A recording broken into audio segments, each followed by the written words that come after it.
कि हम owner management हम लोगों को ज़्यादा इन्फॉर्मेशन पता होती है। एक्चुअल में हमें पता होता है कि फाइनेंशियल पोजीशन क्या है, एक्यूरेट तरीके से हमें बिल्कुल नस नस पता होती है हमें अपने फाइनेंशियल पोजीशन और परफॉर्मेंस की।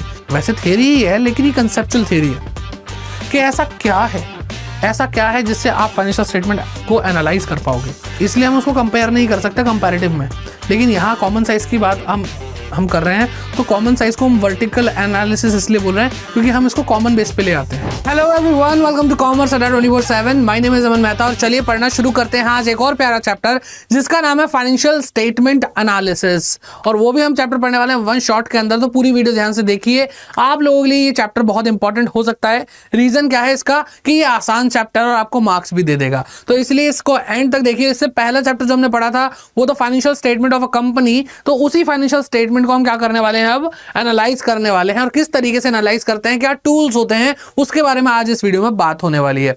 तो सबसे पहले जानना चाहेंगे कि भाई ये एनालिसिस होता क्या है, फाइनेंशियल स्टेटमेंट एनालिसिस क्या होता है। तो उसके बारे में देखते हैं सबसे पहले meaning of financial statement analysis. ठीक है, तो यहां पर बहुत सिंपल सी चीज निकल के आती है। एनालिसिस का मतलब आपको पता है किसी चीज की मतलब एकदम परत तक जाना, अच्छी तरह उसको समझना, तोड़ कर समझना, एनालिसिस होता है। ठीक है, the process of critical evaluation. तो बेटा ये जब हम थियरी पढ़ते हैं ना, तो ये कीवर्ड्स आपको बचाते हैं। अगर आपको इसका आंसर लिखना आ जाए, आपको क्वेश्चन पूछा जाए ऐसा कुछ, तो आप जब ये वर्ड्स लिखेंगे तो आपको सही आंसर, सही मार्क्स मिलेंगे। ठीक है, तो the process of critical evaluation of financial information contained in the financial statement. तो फाइनेंशियल स्टेटमेंट एनालिसिस में सबसे पहला जो सेंटेंस आ रहा है भाई हमारे पास, पहली चीज आ रही है कि क्रिटिकल इवैल्यूएशन है जो फाइनेंशियल स्टेटमेंट में इंफॉर्मेशन दी होती है, फाइनेंशियल इंफॉर्मेशन उसके कैसे, किस लिए, to in order to understand and make decision. अब भाई एनालिसिस जब हम इवैल्यूएशन करते हैं, क्रिटिकल इवैल्यूएशन करते हैं, आकलन करते हैं किसी चीज का, नापते तोलते हैं, और इसका हम क्या करते हैं बेटा, कुछ ना कुछ कैलकुलेशन करते हैं। तो वो कैलकुलेशंस होती हैं बेटा, वो हमारे लिए क्या मदद करे भाई, हमें अंडरस्टैंड करने में मदद करे उस चीज को, उस फाइनेंशियल स्टेटमेंट को अच्छे से, और उससे जब हम अंडरस्टैंड कर पाएंगे तब हम डिसीजन बना पाएंगे अपना। ठीक है, regarding operations of the firm, कि भाई हम अपने जो फर्म है, बिजनेस है, उसको कैसे चलाना है, इसी को हम बोलते हैं फाइनेंशियल स्टेटमेंट एनालिसिस। फिर से एक बार फाइनेंशियल स्टेटमेंट में जो इन्फॉर्मेशन दी होती है, फाइनेंशियल इन्फॉर्मेशन, उसको क्रिटिकली इवेल्युएट करना ताकि हम उसको अच्छे से समझ सकें और फिर उसके बाद उससे हम डिसीजन प्रिपेयर कर सकें अपना, ताकि हम अपने बिजनेस को अच्छे से चला पाएं। उसको हम फाइनेंशियल स्टेटमेंट एनालिसिस बोलते हैं। It is basically a study of relation among various financial facts and figure as in a set of financial statement. तो भाई आपको जो भी फाइनेंशियल स्टेटमेंट्स का पूरा सेट दिया होता है, जिसमें एसपीएल होता है, जिसमें बैलेंस शीट होती है, जिसमें कैश फ्लो स्टेटमेंट होता है, जिसमें statement of change in equity होता है, नोट्स टू अकाउंट होता है, ये सारी चीजें जो सेट ऑफ फाइनेंशियल स्टेटमेंट है, उसमें जो भी फैक्ट और फिगर है उनके बीच के रिलेशन को समझाता है फाइनेंशियल स्टेटमेंट एनालिसिस। फिर आगे बात करते हैं, आगे क्या आता है, आगे पर्पस और सिग्निफिकेंस क्या है financial statement analysis, FSA, financial statement analysis. क्या पर्पस, क्या इंपॉर्टेंस इसकी। तो सबसे पहला, to present the complex financial data in simplified and understandable form. तो जो आपको भाई इंफॉर्मेशन दी होती है, जैसे अगर आपको लिखा है कि भाई यहाँ पे 4 लाख रुपए ठीक क्रेडिट बैलेंस है, अब आपको ये क्रेडिट बैलेंस क्या है क्या नहीं है ये समझ में नहीं आएगा। आपको बता देंगे भाई जितना हमारे पास पैसा है हम 2 बार क्या कहते हैं अपना कर्जा चुका सकते हैं, डबल। ये चीज ज्यादा आसान है, तो आपको समझ में आ गया कि 2 टाइम्स हम कैपेबल हैं। क्या है, 2 टाइम्स, ये चीज ज्यादा आसान होती है। तो ये फाइनेंशियल स्टेटमेंट एनालिसिस से ये 2 टाइम्स 3 टाइम्स इतना परसेंट उतना परसेंट सारी चीजें हमें समझ में आती हैं। तो हम जो भी फाइनेंशियल डाटा होता है फाइनेंशियल स्टेटमेंट में, वो बहुत कॉम्प्लेक्स होता है, उसको सिंप्लीफाई करके हम उसको अंडरस्टैंडेबल फॉर्म में कन्वर्ट करते हैं। ठीक है, टू जज द फाइनेंशियल स्टेबिलिटी, इससे हम फाइनेंशियल स्टेबिलिटी को जज कर लेते हैं। टू मेजर, थर्ड पॉइंट आता है to measure the short term and long term solvency, कि हम शॉर्ट टर्म में या फिर लॉन्ग टर्म में इतने कैपेबल हैं कि हम अपने डेट को, ऑब्लिगेशंस को अपनी असेट के थ्रू चुका सकते हैं या नहीं चुका सकते, तो वो सॉल्वेंसी कहलाती है। लॉन्ग टर्म में और शॉर्ट टर्म में दोनों में ही हमारे फाइनेंशियल स्टेटमेंट एनालिसिस हमारी मदद करता है ये चीज देखने में। To measure the operating efficiency and profitability of enterprise, ये हमारी इसलिए भी मदद करता है कि हम प्रॉफिटेबिलिटी देख सकें और एफिशिएंसी देख सकें, जो भी हम ऑपरेशंस कर रहे हैं उसको माप सकें।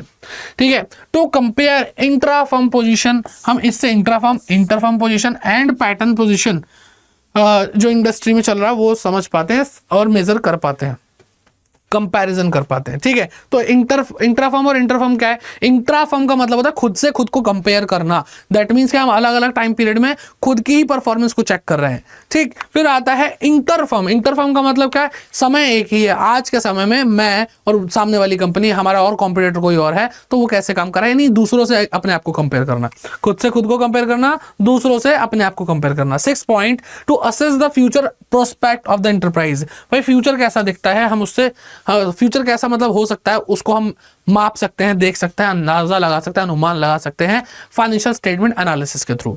ठीक, फिर आता है types of financial statement analysis. ठीक है, तो भाई टाइप्स आपके सामने दिए जाएंगे, किस तरह के फाइनेंशियल स्टेटमेंट एनालिसिस हो सकते हैं, तो अलग अलग पॉइंट ऑफ व्यू से दिया जाता है भाई। कि यूजर पॉइंट ऑफ व्यू से देखें तो एक्सटर्नल और इंटरनल क्या होता है, एनालिसिस होता है। अब एक्सटर्नल सिंपल सी बात है, जो बाहर के लोग हैं उनके पास जो भी हमारी फाइनेंशियल इंफॉर्मेशन पहुंच रही है उसके बेसिस पे वो जो भी निकाल पाते हैं भाई कंक्लूजन, उससे भाई क्या कर रहे हैं वो क्या कर रहे हैं, वो एक्सटर्नल एनालिसिस कर रहे हैं। इंटरनल एनालिसिस का मतलब क्या, कि हम ओनर, मैनेजमेंट, हम लोगों को ज़्यादा इंफॉर्मेशन पता होती है। एक्चुअल में हमें पता होता है कि फाइनेंशियल पोजीशन क्या है, एक्यूरेट तरीके से हमें बिल्कुल नस नस पता होती है हमें अपने फाइनेंशियल पोजीशन और परफॉर्मेंस की। तो इनका क्या, जो अब इस इंफॉर्मेशन से जो एनालिसिस करेंगे वो इंटरनल एनालिसिस होगा। तो आप खुद जान सकते हैं कौन सा एनालिसिस ज़्यादा बढ़िया है।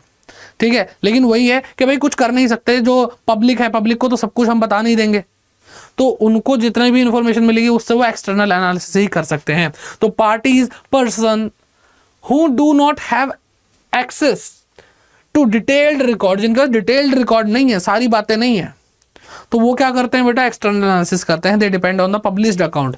तो जो कंपनी, जो फर्म, जो बिजनेस पब्लिश करेगा कि हमारे ये अकाउंट्स हैं, ये बैलेंस शीट है, ये statement of profit and loss है, ठीक है, एंड डायरेक्टर और ऑडिटर रिपोर्ट जो उन तक पहुंचेगी उसी के बेसिस पे वो काम कर सकते हैं, एनालिसिस कर सकते हैं। लेकिन इंटरनल का तो आपको पता ही है, अंदर की बात है, सब कुछ पता होता है।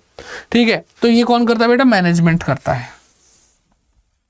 To know the financial position and operational efficiency of the organization is known as internal analysis। तो बहुत सिंपल है। इसके बाद दूसरा पॉइंट ऑफ व्यू से अगर हम देखें वो क्या है, objectivity. Objectivity point of view से कितने तरह के एनालिसिस होता है, सबके दो ही है वैसे तो, शॉर्ट टर्म और लॉन्ग टर्म। सिंपल सी बात, शॉर्ट टर्म मतलब भाई 12 महीने के अंदर अंदर की बात कर रहे हैं कि भाई एक साल के अंदर अंदर हम क्या क्या कर सकते हैं, क्या क्या नहीं कर सकते हैं, अपनी कैपेबिलिटीज, अपनी पोजीशन, अपनी परफॉर्मेंस, अपनी एफिशिएंसी के बारे में जानना, एनालाइज करना, वो शॉर्ट टर्म एनालिसिस कहलाता है। Such an analysis of financial statements is done to examine the liquidity. Liquidity का मतलब क्या होता है कि भाई अब हम जो भी हमारी एसेट्स हैं उनको कितना जल्दी कैश में कन्वर्ट कर सकते हैं शॉर्ट टर्म में। ठीक है, profit earning capacity and short term solvency. तो हर चीज यहाँ पे शॉर्ट टर्म की बात हो रही है, तो उसके बारे में हम एनालाइज कर रहे हैं शॉर्ट टर्म 12 महीने के अंदर अंदर। फिर आता है लॉन्ग टर्म एनालिसिस। ये ऐसा एनालिसिस जो 12 महीने से ज्यादा के, यानी 4-5 साल 10 साल के बारे में सोचता है, उसको एनालाइज करता है। Such an analysis of financial statement is done to examine the long term financial stability and long term solvency as well as future profit earning capacity of enterprise. तो भाई यहाँ पर लॉन्ग टर्म फाइनेंशियल स्टेबिलिटी भी देख रहे हैं कि भाई हमारा बिजनेस लंबे समय तक टिक भी पाएगा कि नहीं टिक पाएगा, और फ्यूचर की अर्निंग कैपेसिटी भी देख रहे हैं, प्रॉफिट अर्निंग कैपेसिटी। और फ्यूचर देख रहे हैं तो इसका मतलब क्या भाई, एक साल का तो देख नहीं रहे, फ्यूचर तो बहुत ज्यादा आगे तक का देखते हैं। फिर आता है टाइम स्पैन के हिसाब से अगर हम देखें तो भाई हॉरिजॉन्टल एनालिसिस होता है और एक होता है वर्टिकल एनालिसिस। मैं आपको बहुत सिंपल सी चीज समझाता हूँ। हॉरिजॉन्टल एनालिसिस, हॉरिजॉन्टल लाइन ऐसे खींचती है और वर्टिकल लाइन ऐसे खींचती है बेटा, है ना। हॉरिजॉन्टल मतलब लेटा हुआ, वर्टिकल मतलब जो बिल्कुल सीधा हो। ठीक है, तो अब यहाँ पे अगर हम बात करें तो हॉरिजॉन्टल एनालिसिस, तो बेटा ये ना टाइम लाइन को शो करता है। टाइम स्पैन की बात हो रही है ना, तो अगर हॉरिजॉन्टल लाइन ऐसी है तो अलग अलग अलग अलग अलग टाइम है, तो अलग अलग अलग अलग टाइम है, बट कंपनी एक ही है। तो ठीक है, मैनी ईयर्स, इसके लिए शॉर्ट ट्रिक बता रहा हूं मैं आपको, many years and one business. यानी हम एक बिजनेस को अलग अलग टाइम में, एक ही बिजनेस है लेकिन बहुत सारे साल को हम मेजर कर रहे हैं और खुद से खुद को कंपेयर कर रहे हैं। और अभी हमने पढ़ा था खुद से खुद को कंपेयर करना, दैट इज इंट्रा फर्म। क्या है बेटा, इंट्रा फर्म एनालिसिस। तो ये इंट्रा फर्म एनालिसिस है। हॉरिजॉन्टल एनालिसिस क्या है बेटा? इंट्रा फर्म एनालिसिस है, ज्यादा सोचने की जरूरत नहीं है इसमें। लेकिन यहाँ पे अगर हम बात करते हैं भाई वर्टिकल की, तो वर्टिकल अब एक ही टाइम है लेकिन उसके अंदर अलग अलग कंपनीज हैं। तो ठीक है, single year and many companies, many business company, जो भी लिखना लिख लो, ठीक है। तो यही है भाई शॉर्ट में। तो हॉरिजॉन्टल में क्या है? It is called dynamic analysis, को हम डायनामिक एनालिसिस भी बोलते हैं। It is a time series. देखो टाइम की सीरीज है, ये टाइम, ये अलग टाइम, फिर उसके बाद अलग टाइम, फिर उसके बाद अलग टाइम, अलग अलग टाइम है, तो इसको हम बोलते हैं टाइम सीरीज एनालिसिस। तो दो दो नाम मिल गए भाई, दो दो क्या, तीन तीन चार चार नाम मिल रहे हैं। ये हॉरिजॉन्टल एनालिसिस है, इसको डायनामिक एनालिसिस भी बोलते हैं, इसको टाइम सीरीज एनालिसिस भी बोलते हैं, ये इंट्राफॉर्म एनालिसिस भी है। अभी आपको इंट्राफॉर्म मतलब कहने का मतलब क्या है, जो हम देख रहे हैं ना, ये शॉर्ट टर्म लॉन्ग टर्म भी हो सकता है। तो जो अलग अलग पॉइंट ऑफ व्यू है तो दो ही तरह के एनालिसिस, लेकिन अलग अलग पॉइंट ऑफ व्यू से हम बता रहे हैं कि भाई यहाँ पर भाई हम बाहर वाले लोग कर रहे हैं एनालिसिस या अंदर वाले कर रहे हैं, वो भी इंटर कर सकते हैं, वो भी हॉरिजॉन्टल और वर्टिकल कर सकते हैं। अगर एक्सटर्नल यूजर्स जो हैं वो एक ही कंपनी को 10 साल से देख रहे हैं, तो वो क्या एक्सटर्नल एनालिसिस तो कर ही रहे, लेकिन वो हॉरिजॉन्टल एनालिसिस भी है। और एक्सटर्नल एनालिसिस वर्टिकल क्या कहते हैं एनालिसिस भी कर सकते हैं, यानी वो एक ही टाइम पीरियड के अंदर अलग अलग कंपनीज को कंपेयर कर सकते हैं। तो कहने का मतलब क्या है कि आप सोच रहे हो कि 2 2 4 2 6 तरह के हमने क्या पढ़ लिया बेटा, एनालिसिस पढ़ लिया? नहीं, एक ही एनालिसिस बहुत तरह का हो सकता है, इसलिए इसको हम पॉइंट ऑफ व्यू के हिसाब से पढ़ रहे हैं। लॉन्ग टर्म भी हो सकता है, शॉर्ट टर्म भी हो सकता है, हॉरिजॉन्टल भी हो सकता है, वर्टिकल भी हो सकता है। आई होप आपको बात समझ में आ रही है। This analysis is made to review and analyze the financial statements of number of years, ठीक है, बहुत सारे नंबर ऑफ ईयर्स, ठीक है, and is therefore based on the financial data taken for those years, अलग अलग साल। मैंने जैसा बताया, it shows comparison of financial data for several years against a chosen base year, ठीक है। तो एक साल, जैसे मान लो 2012 की बात कर रहे हैं, तो 2012 से इसमें क्या फर्क है, 2012 से इसमें क्या फर्क है, तो कंपेयर तो हम एक ही साल को करेंगे ना बाकी साल से, ठीक। फिर बात करते हैं वर्टिकल के बारे में। It is called static analysis. बेटा नाम ध्यान रख लेना, एमसीक्यू में आ जाता है, नाम ध्यान रख लेना, ठीक है। This analysis is made to review and analyse the financial statements of one particular year. One particular year बेटा बता दिया यहाँ पे, और वही चीज मैंने आपको शॉर्ट में पहले ही बता दी थी। Such analysis is useful in comparing the performance of several companies, बहुत सारी कंपनीज है, मैनी कंपनीज है ना, बताया था, of the same type of division or department in one enterprise। तो बेटा ये बात तो देखो नॉर्मल सी है कि जो सेवरल कंपनीज है वो एक तरह की होनी चाहिए। ऐसा नहीं कि हलवाई को स्टेशनरी वाले से कंपेयर करोगे, समझ आ रही है बात, ठीक है। मोची को क्या कहते हैं, वो एक कैब ड्राइवर से कंपेयर करोगे, ऐसे बिजनेस कंपेयर नहीं होते, एक जैसे बिजनेस कंपेयर होते हैं, ठीक। अब आगे बढ़ते हैं, फिर आता है कौन सा बेटा, from the view point of firm. Firm के पॉइंट ऑफ व्यू से देखें तो इंट्रा फर्म और इंटर फर्म। तो बेटा ये मैं बता चुका हूँ, इसको आप आराम से रीड कर सकते हैं, बहुत बार बता चुका हूँ, बल्कि खुद से खुद को कंपेयर करना है, यानी बहुत सारे टाइम होंगे उसमें हम अपने आप को ही कंपेयर कर रहे हैं। इंटर फर्म मतलब एक जैसी इंडस्ट्री के एक जैसे बिजनेस एक ही टाइम पीरियड में बहुत सारे हैं, तो उनको कंपेयर कर रहे हैं एक दूसरे से। तो बहुत ज़्यादा सिंपल है, बहुत ज़्यादा बढ़िया है। आगे बढ़ते हैं, लिमिटेशन पढ़ते हैं। लिमिटेशन किसकी बेटा, फाइनेंशियल स्टेटमेंट एनालिसिस। भाई अब एक बात और ध्यान रखना, फाइनेंशियल स्टेटमेंट्स पढ़े, उनकी लिमिटेशन पढ़िए, तो फाइनेंशियल स्टेटमेंट एनालिसिस की भी जो लिमिटेशन है वो ऑलमोस्ट सिमिलर होने वाली है। ये थ्योरी को पढ़ने का एक बहुत ही समझदार और स्मार्ट तरीका है। बच्चे सोचते हैं अरे सर उसका भी याद करेंगे, इसका भी याद करेंगे, कितना याद करेंगे, तो बेटा अभी पढ़ोगे तो आपको सिमिलर दिखाई देगा, बहुत सारी चीज़ें सिमिलर दिखाई देंगी। तो financial statement analysis does not consider price level changes. क्या ये फाइनेंशियल स्टेटमेंट की लिमिटेशन नहीं है?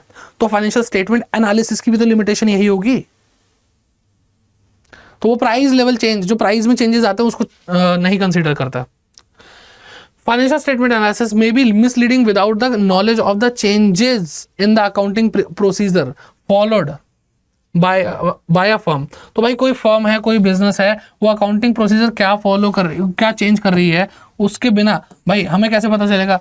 पहले डाटा कुछ मतलब जो डाटा था वही सेम डाटा है, लेकिन मेथड चेंज हो चुका है, तो फिर तो भाई वो मिसलीडिंग हो जाएगा, ठीक है। तो आपको अकाउंटिंग प्रोसीजर भी यहाँ पे क्लियर रखना होगा कि क्या हमने चेंज किया, उसकी नॉलेज हमें पता होगी, तभी जाकर हम फाइनेंशियल स्टेटमेंट एनालिसिस का सही मतलब और सही अंडरस्टैंडिंग, सही डिसीजन बना पाएंगे, ठीक है। फिर आता financial statement analysis just a study of interim report. ये एक एंट्रीम रिपोर्ट को भाई कर रहा है जज, क्योंकि बहुत सारी चीज़ें हैं जो जजमेंट के बेसिस पे हो जाती हैं अकाउंट्स के अंदर, तो वो चीज़ें क्या कहते हैं एक्यूरेसी पे नहीं काम कर रही हैं, तो वो इंटरिम रिपोर्ट कहलाती है।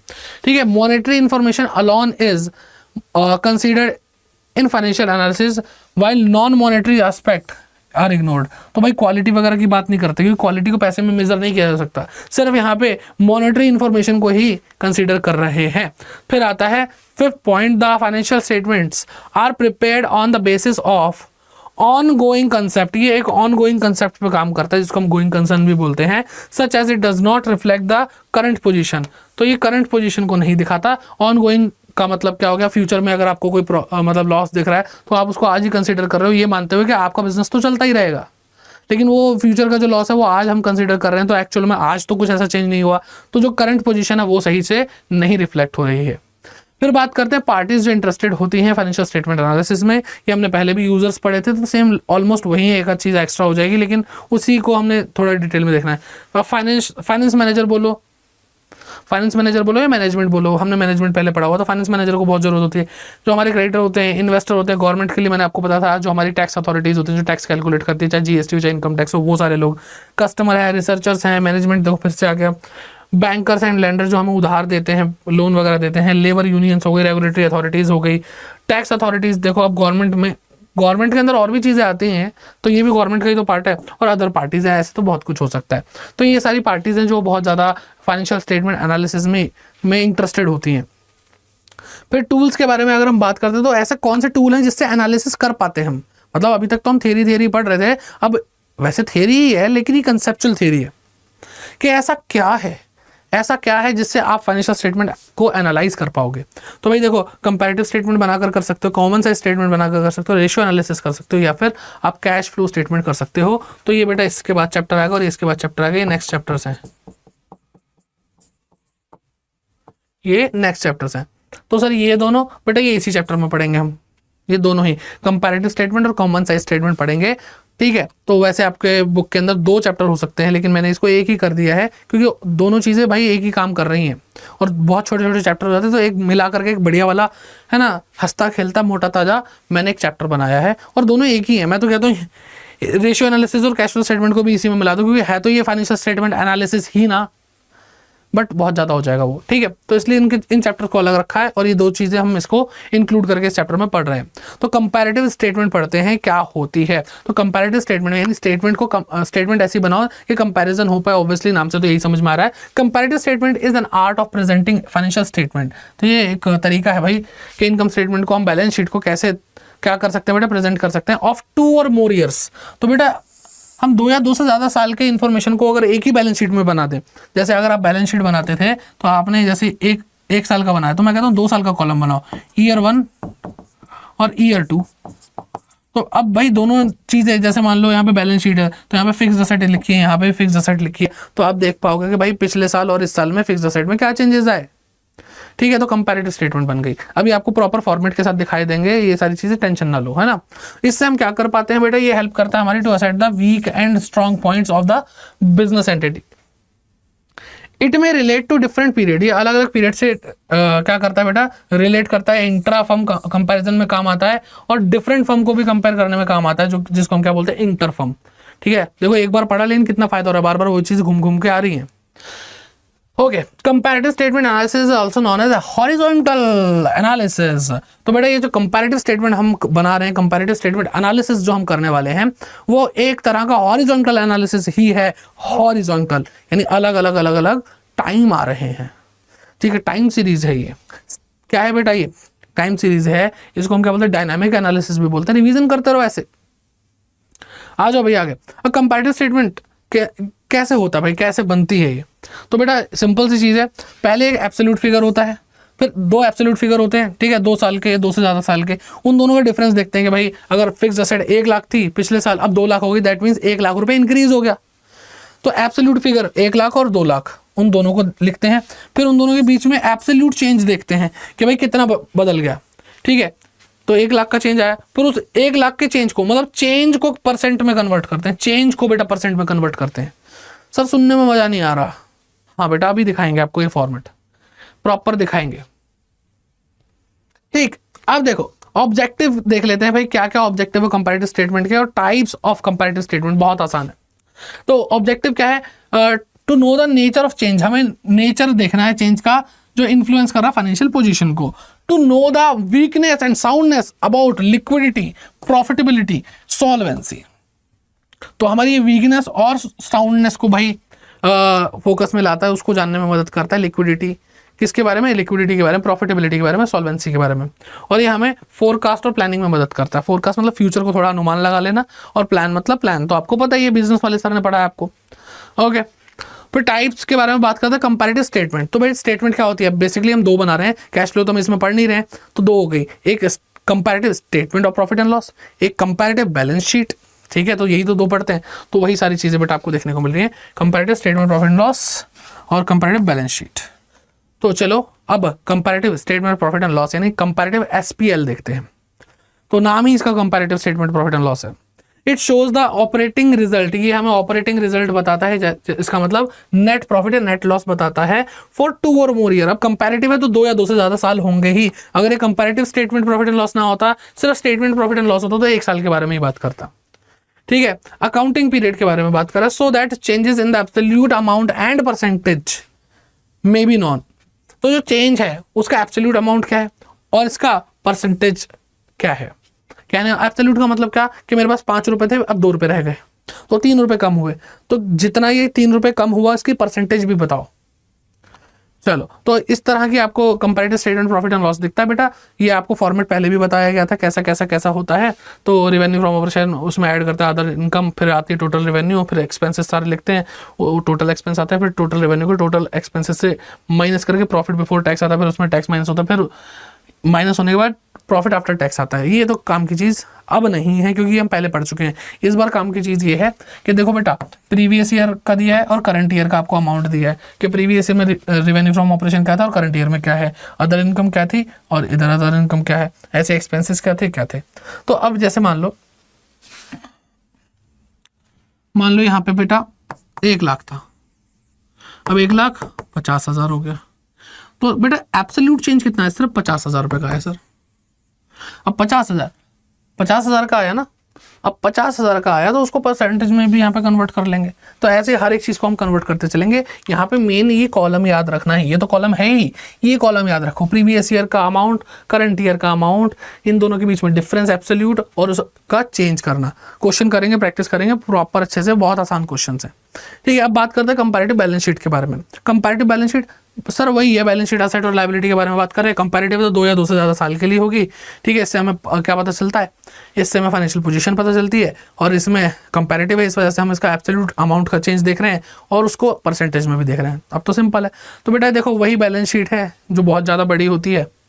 ठीक, फॉर्मेट आपको पता रखा है, तो इसलिए इसको हम जूम करके नहीं देख रहे हैं, हम मेन इसको देख रहे हैं, प्रीवियस ईयर करंट ईयर का डाटा, फिर उसमें एब्सोल्यूट चेंज यानी इन दोनों के बीच में चेंज होगा, जो भी चेंज होगा वो यहाँ पे लिखा जाएगा और इसको परसेंटेज में कन्वर्ट करके लिख दिया जाएगा।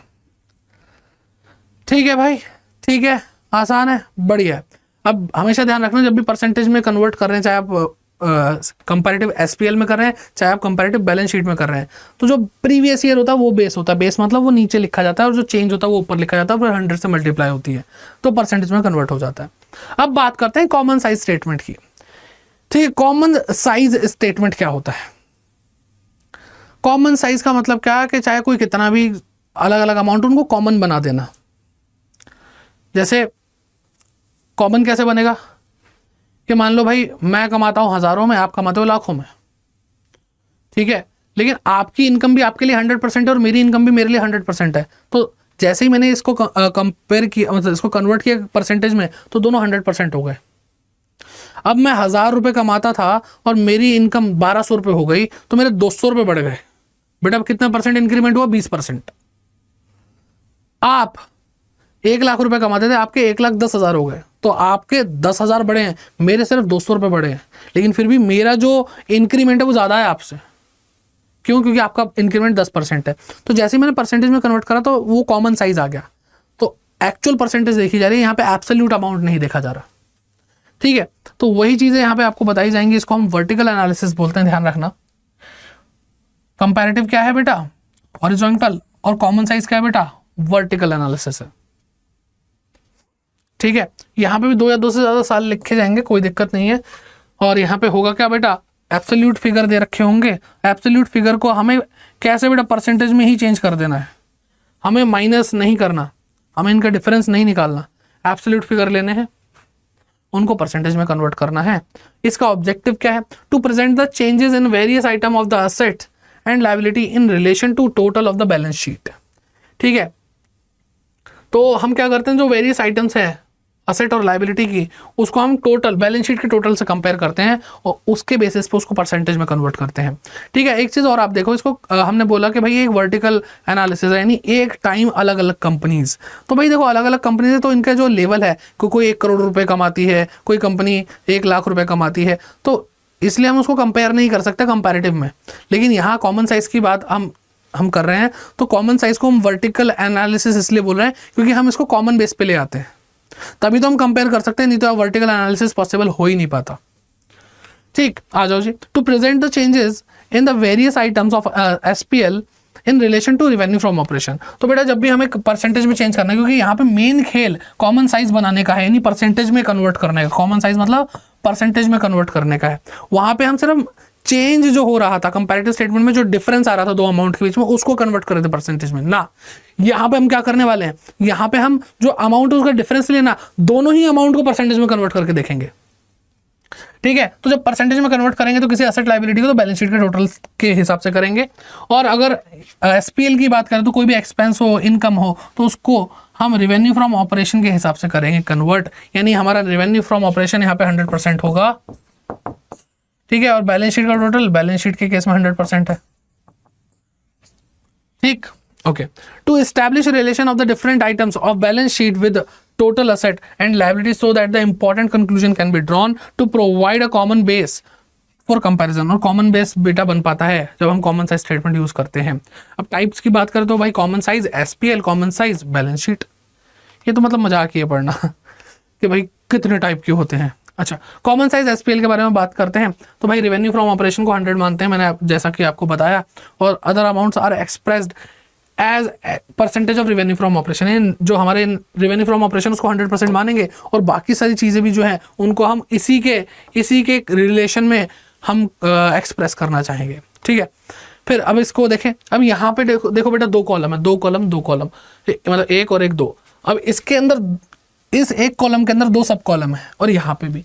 तो बेटा यहाँ पर देखो डिफरेंस क्या है, बहुत सिंपल सा छोटा सा डिफरेंस है कि वहां पे भी प्रीवियस ईयर और करंट ईयर लिया था, यहाँ पे भी लिया है, लेकिन वहां पे हम माइनस करते थे इन दोनों को और यहाँ लिखते थे। यहाँ पे ऐसा नहीं करना, हमें इसको अब परसेंटेज में कन्वर्ट करना है। यहाँ पे लिखेंगे प्रीवियस ईयर परसेंटेज, और इसको करंट ईयर को भी हमें परसेंटेज में कन्वर्ट करना, और उसको हम इस कॉलम में लिखेंगे। तो जैसा कि मैंने आपको भी एग्जाम्पल दिया कि आपकी इनकम 1 लाख से 1,10,000 होगी, मेरी इनकम 1,000 से 1,200 रुपये हो गई। तो बेटा एक 10% है और एक 20% है, भले ही कितना भी अमाउंट हो। तो आप खुद सोचो कि ये बहुत सिंपल सी चीज़ हो जाती है। परसेंटेज में हम देख पाते हैं कि 10% ज़्यादा होता है, 20% ज़्यादा होता है। ठीक है, और हम जो भी करेंगे बेटा ये 100% होगा। टोटल रेवेन्यू 100% 100 नहीं होगा, सिर्फ ये 100 होगा। तो कहने का मतलब क्या, ये 100 है तो इसमें एक्स्ट्रा अगर हम जोड़ रहे हैं तो ये जो टोटल होगा ये 100% से भी ज़्यादा आएगा।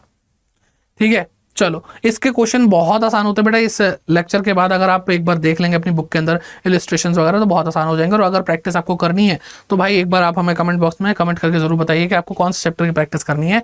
इसकी भी करनी है, इसकी भी करवा देंगे, कोई दिक्कत वाली बात नहीं है। कोई भी प्रॉब्लम है कमेंट बॉक्स में कमेंट करके जरूर बताया करिए, क्योंकि वही चीज़ है हमारे और आपके कम्युनिकेशन का। ठीक है, चलो अब इसके बाद आगे बात आती है भाई कॉमन साइज बैलेंस शीट की। तो कॉमन साइज बैलेंस शीट की बात अगर हम करें तो यहाँ पे हम सारी एसेट और लायबिलिटी को टोटल एसेट और टोटल लायबिलिटी यानी बैलेंस शीट का जो टोटल होता है उसके बेसिस पे हम कन्वर्ट करते हैं परसेंटेज में। ठीक है, तो चाहे आप इक्विटी और लायबिलिटी जो होती है उसको 100 मान लो, चाहे आप सारी की सारी असेट्स को 100 मान लो, बात एक ही है, क्योंकि दोनों साइड बराबर ही आनी चाहिए बैलेंस शीट की। अब इसका अगर हम देखें तो यहाँ पे भी बेटा 2 कॉलम है, उन 2 कॉलम के सब कॉलम है प्रीवियस ईयर का एब्सोल्यूट अमाउंट, करंट ईयर का एब्सोल्यूट अमाउंट, इसको प्रीवियस ईयर की परसेंटेज और करंट ईयर की परसेंटेज। ठीक है, अब जैसे यहाँ पे एक चीज दिखाई दे रही है मुझे, यहाँ पे एक चीज दिखाई दे रही है, लॉन्ग टर्म बोरोइंग मान लो 1 लाख रुपए, और यहाँ पे आपको टोटल मान लो 10 लाख रुपए। तो ये जो परसेंटेज में चेंज होगा यहाँ पे वो 10% होगा। कैसे हुआ बेटा, आपको करना क्या है, जो भी आपको यहाँ पे नंबर दिख रहा है उसको डिवाइड कर दो इस टोटल से, ठीक है, 10 लाख से 10 लाख इंटू 100, वो परसेंटेज यहाँ पे आ जाएगी। ठीक, तो इस तरह से हमने पूरा चैप्टर कर लिया। आई होप आपको अच्छे से समझ में आ गया होगा। कोई भी दिक्कत परेशानी है बेटा, कोई भी दिक्कत परेशानी, जैसा कि मैंने आपको कहा कि आप बिल्कुल फ्री फील करिए, अपना ही समझिए, आपके बड़े भाई की तरह ही मैं आपको पढ़ाता हूँ। कोई भी प्रॉब्लम हो तो आप कमेंट जरूर करिए, ताकि मैं उस प्रॉब्लम को सॉल्व करके आपके सामने अगली वीडियो तक ला सकूं, ठीक है। और शेयर जरूर करना है इस सेशन को, लाइक करिए अगर आपको भाई ये सेशंस अच्छे लग रहे हैं, एंड सब्सक्राइब करना है इस चैनल को। और आई बटन में आपको मिल जाएगा भाई प्लेलिस्ट का लिंक, तो जरूर जाकर के सारे के सारे वीडियोस को वन शॉट में देखिए और पूरा कोर्स अपना खत्म करिए। अब इसके बाद हमारे जो चैप्टर्स बचे हैं बेटा, 2 चैप्टर बचे हैं, आपका पूरा 12th का कोर्स खत्म हो जाएगा। बस उसके बाद हम प्रैक्टिस करेंगे बहुत ही अच्छे से। तो प्रैक्टिस सेशन आपको कब से शुरू करना है, तो एक बार वो भी हमें कमेंट बॉक्स में जरूर बताइए, ठीक है। तो नेक्स्ट क्लास में मिलते हैं, तब तक के लिए बाय बाय, टेक केयर। मिलते हैं अगली क्लास में। All the very best, keep growing.